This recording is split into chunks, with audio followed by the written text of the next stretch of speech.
Bueno, la séptima clave de la educación para el siglo XXI, para la educación holista que requerimos en este cambio de paradigma educativo que hemos estado hablando, es que la educación se debe de centrar y tomar muy en cuenta la idea de la sustentabilidad, la idea del desarrollo sustentable, ¿sí? La idea de que vivimos en un planeta vivo, donde debemos respetar la vida de todos los seres, y desarrollar la conciencia de que nuestro hogar planetario es el único hogar que tenemos, y que entonces debemos, ¿sí?, honrar, respetar y valorar la vida en este planeta. Esto lo podemos llamar como parte de un currículum universal. La idea del desarrollo sustentable, la sustentabilidad, es un aspecto que debe estar presente en todos los currículums, desde preescolar, primaria, secundaria, preparatoria, licenciaturas, posgrados,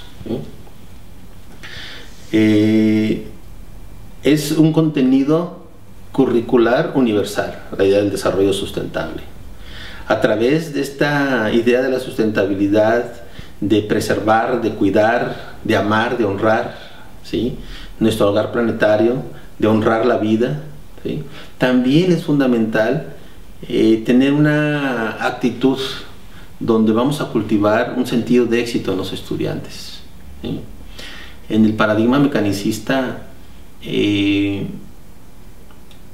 pareciera que se trata de fomentar el fracaso, de reprobar, de acosar a los estudiantes. En educación holista es al contrario. En educación holista la estrategia es sentir